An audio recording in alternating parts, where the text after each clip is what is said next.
Okay. So thank you, Greg-san, to coming today, your busy time, and can you share the story how connect Hank, when, how long time ago, where, all this stuff? I think, Going to if I recall, I first met Hank at the Lark Festival in Washington Park in Albany. And I believe he was tabling for rain. And here's this man, and Hank had a very noble look. He just had this wonderful, calm, confident way. And he said hello, and I was just awestruck by what was going on in this table with this gentleman who was promoting a way of thinking that was correct and different about the approach towards the original people that came from our land that we grew up on. So his approach made sense, and he had a very gentle way, but he was a strong man too. I mean, Hank was,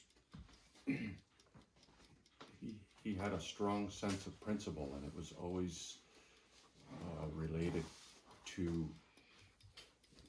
understanding that the original peoples were one of the most important, I would say, aspects of his values towards life. And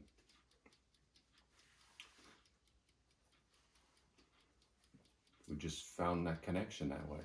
And at some point, I joined the RAIN group, and I learned quite a bit about,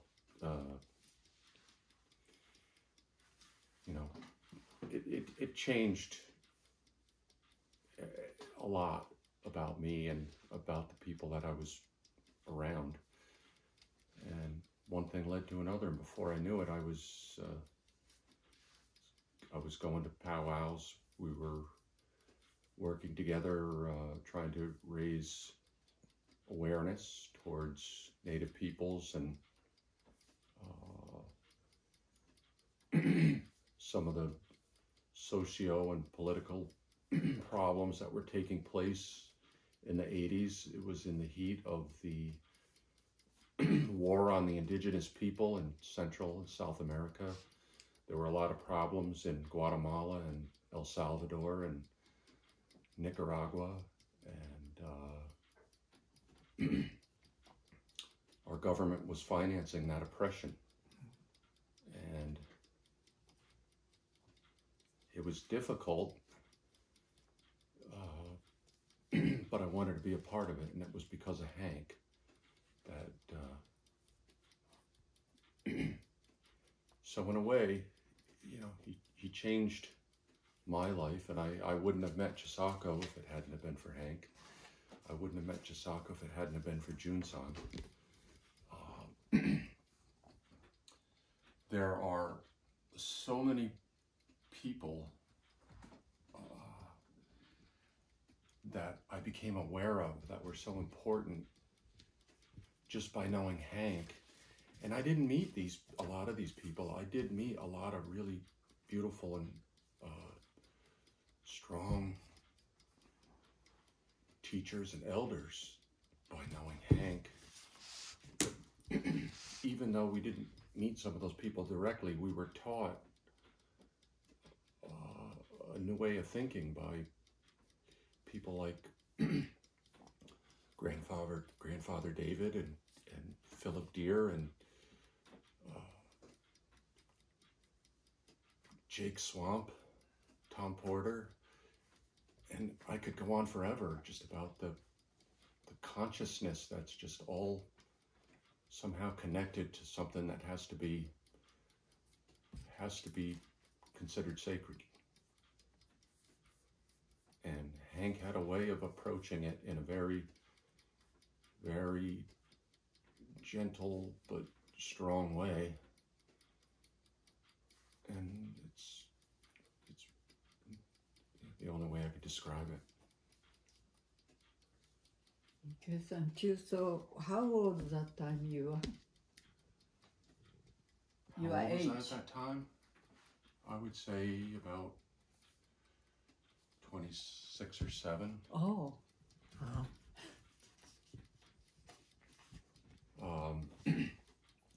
I was living in Albany, and I was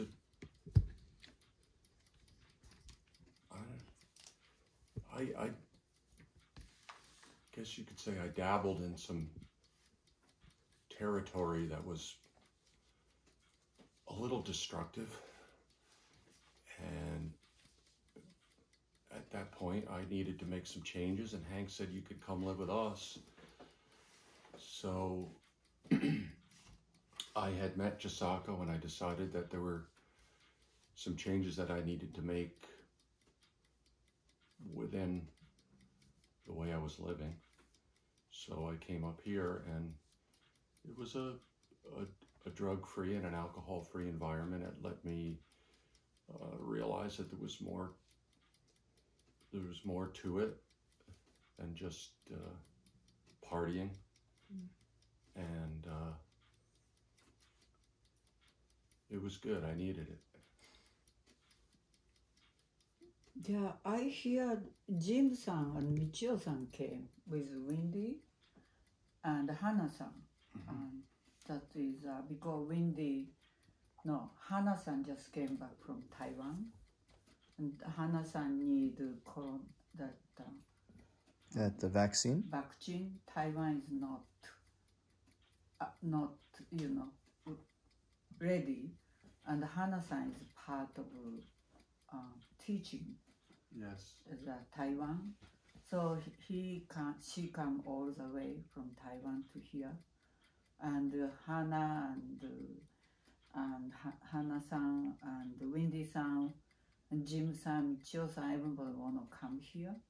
So that time I asked, when you met Greg, because I know that Chisako-san is Michio-san's kind of school study school 学校の先生の研修生だった。彼女が私の高校の時の先生。school teacher. Oh, you're a teacher of teachers. She was my teacher. She was her high school teacher. Oh, okay. And Michio-san somehow moved to this area to one of study English. Same time, he found free school. And so free school connect to Peace Pagoda. And I think Michio-san brought here. That's my remember. Yes. But Jim-san said already Jim and Greg-san connected together. Yes. And Jim-san remember with you, and before Peace Pagoda rising up, helping Hank's house to Yes. remain repairing things. Yes.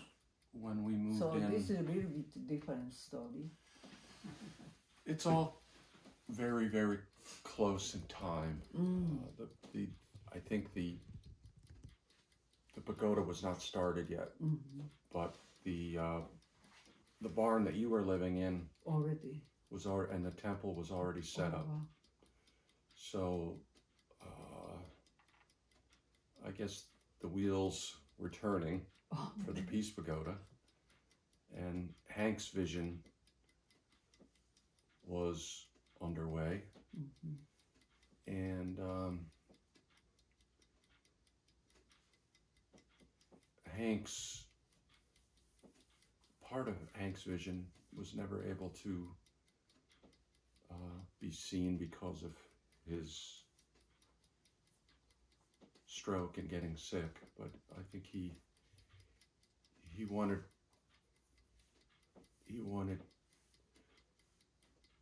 to live in the woods and have his little cordwood house and a small team of oxen.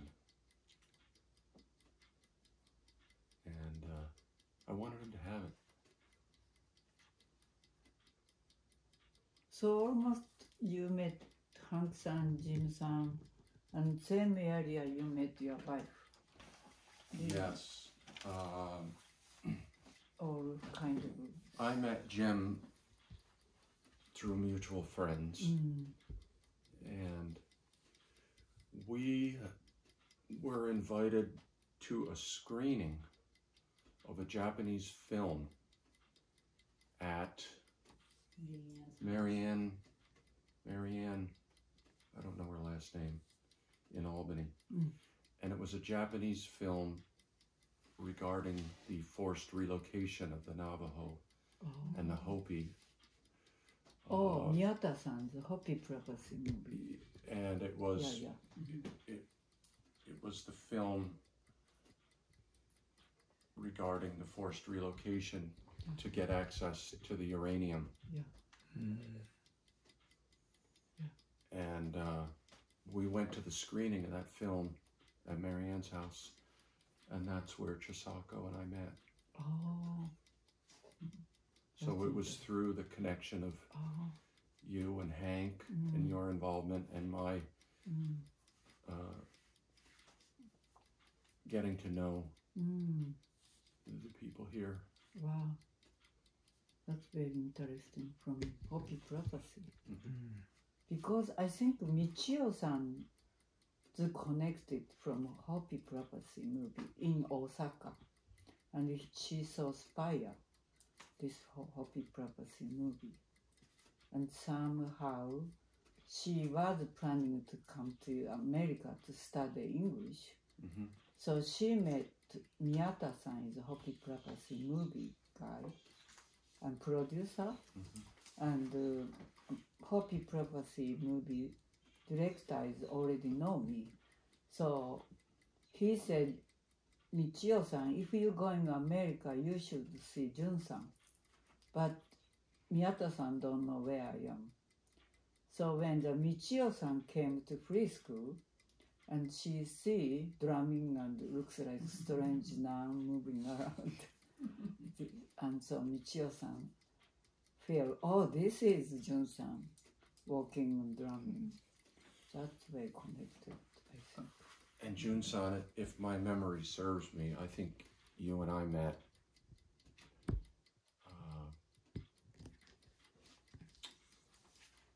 is it the Leo O'Brien building? Near the Palace Theater. There was a demonstration for peace. And it was an overnight thing. There were tents set up. And you were there. And I think it was the night that we bombed Libya. And I think that was the night that Gaddafi's family was bombed, and he lost some of his family members.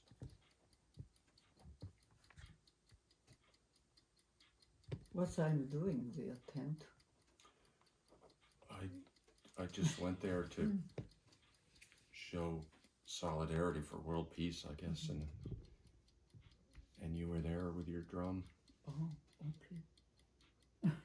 I don't remember. Sorry.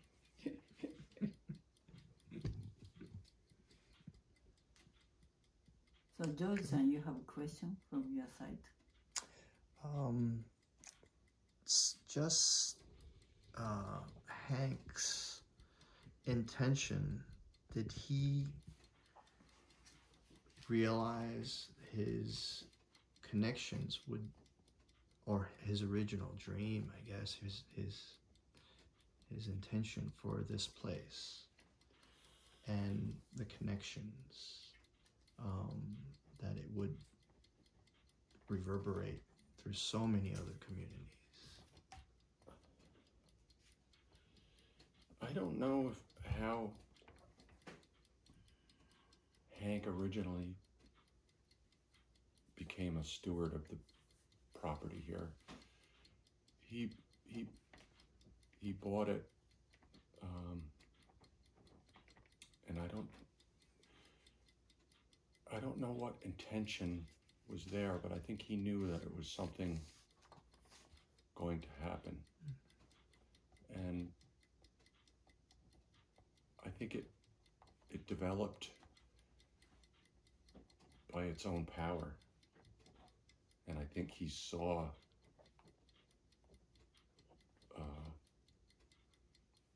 and allowed it to grow in a way, so it was almost as if he was following the path as well.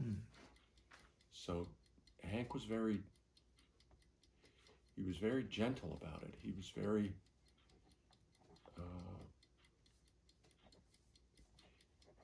he was just very respectful of every part of it, and he seemed concerned about the way things are in the world that need to be changed, and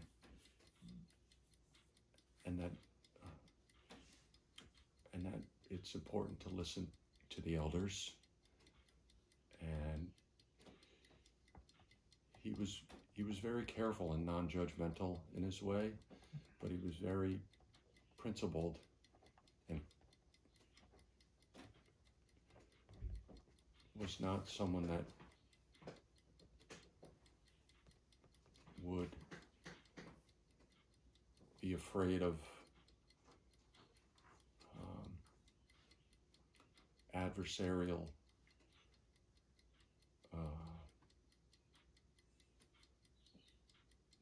things that tried to deter him.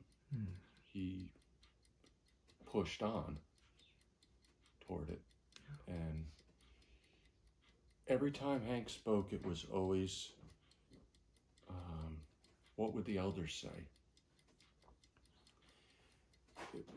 It was part of him that you went to the elders, you listened to the elders, you listened to the people that were respected for their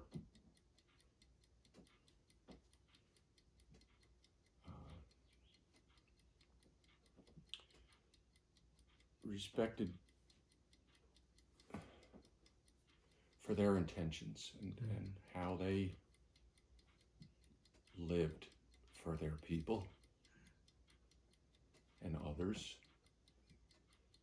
And when anything was done, he always relied on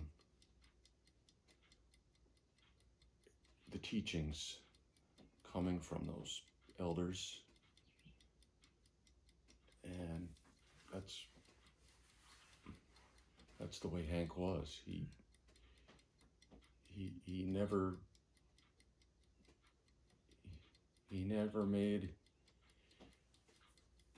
any advances without that consideration. Thank you. It was what needed to be considered. It's a great message for the present. You have a question? Or anything? Yeah, I was wondering how did Hank know this land, or how did he connect it to this land? Did you know? I think the land chose Hank. Oh. Maybe. Because when Hank came here, I don't believe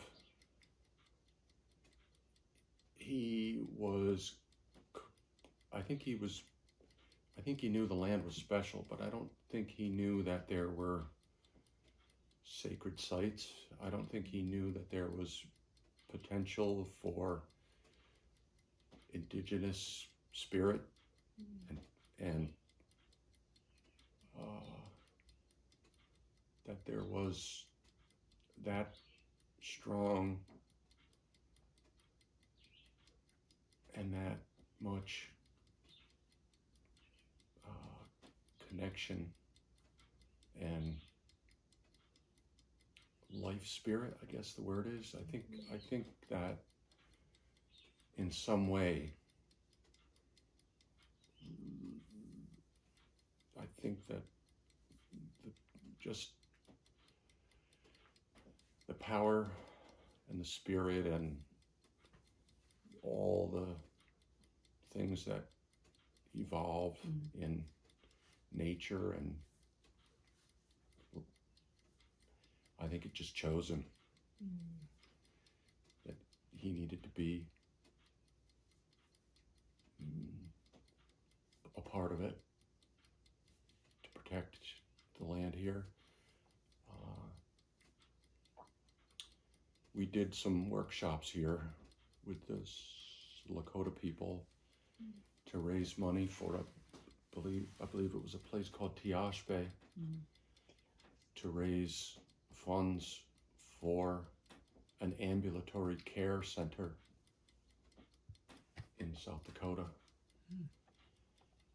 And it turned out that the land that we were using for this workshop here was extremely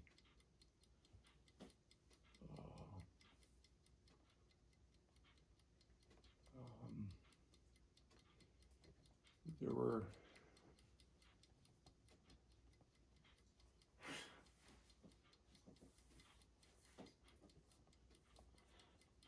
were original people here that lived and died on this land that were still here. And it brought a sense of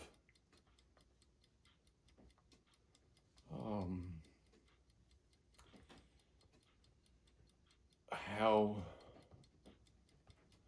important it is to realize just what work needs to be done, and that if it had been anyone else, it could have been development, it could have been just people that don't see that. Yeah, I remember one of the story or one of the happening. And when I come here, I not chose to this place. You know, Hank invite to come here, and somehow he want to make Peace Pagoda here. But I'm not happy. Looks very isolated, looks very cold. Because my connection after longest walk, I have many native friend connection, Bay Area, California. So Bay Area, California native friend happy to looking Peace Pagoda land already, one of leader. So my heart is there. So somehow I don't know what is this place, or you know. But Hank was invite my teacher, and my teacher.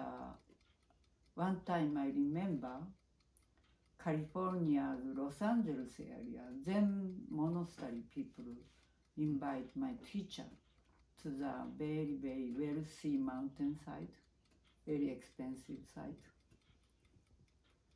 And they invite my teacher to make Peace Pagoda. He said, no, thank you. Somehow I feel my teacher said, no, thank you. But he's so happy to the Hank offer land.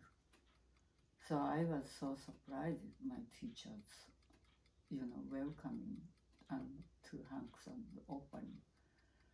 So after many years, I concerned why I'm here, why I have to make Peace Pagoda here. And somehow one day, Japanese friend show up, and he's a very psychic side people.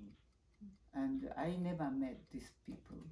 Somebody brought this Japanese guy, and when he stayed one night, he said, well, this place is lots of long history time, lots of fighting here, many spirit not happy way to die. That's, and he sees so many spirit is not this way. That he explained. So I more recognize, oh, this is place why we making Peace Pagoda. That is about,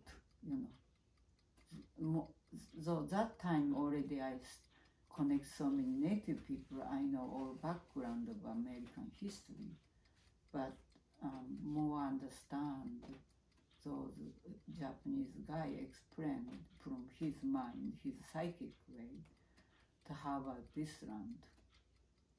About, oh, so that this land is many years ago is, so much killing from American history or this. So that is, this land needs lots prayer. If not, prayer is not healed. So that time I more a little bit understand, or that part of reason I'm here.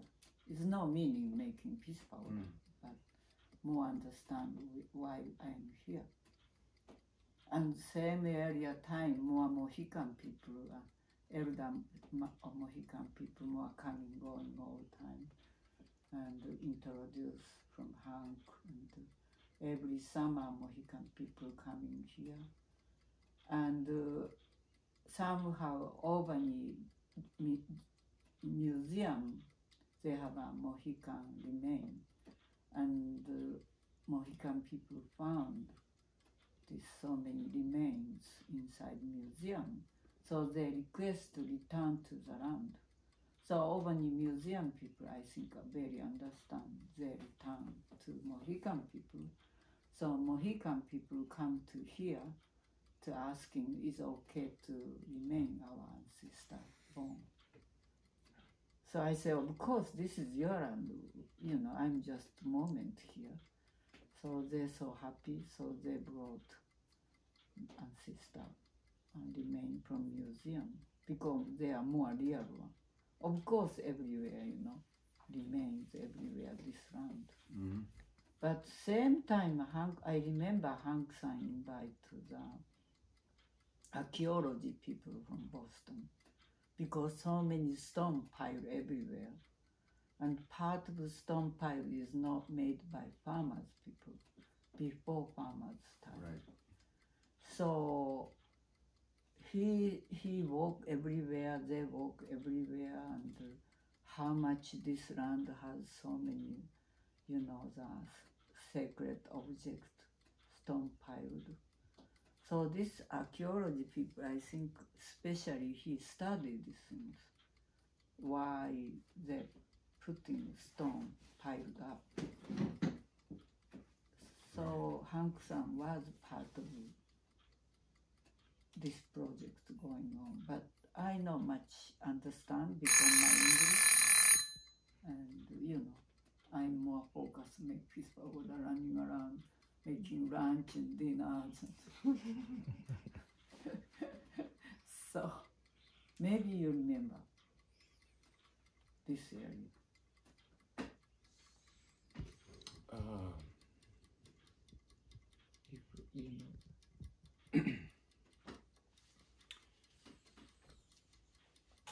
Hank wanted to work with the state government, but he always spoke to the elders about his approaches and his involvement. Things like the project that you spoke of bringing the Mohican people here to repatriate remains to their homelands.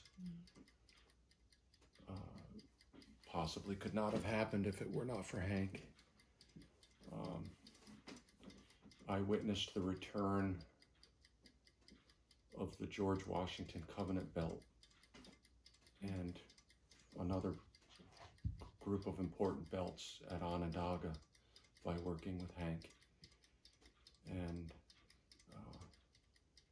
these are the moments that come to mind about Hank. That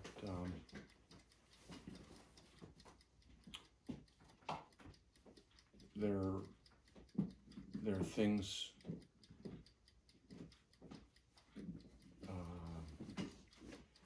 that took place that we bore witness to as visitors, not as original people of this land. And I think that was part of Hank's work, was to bear witness and to speak out for what's right.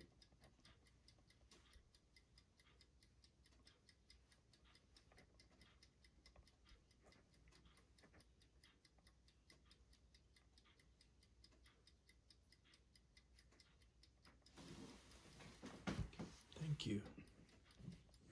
I'm going to take a quick pause.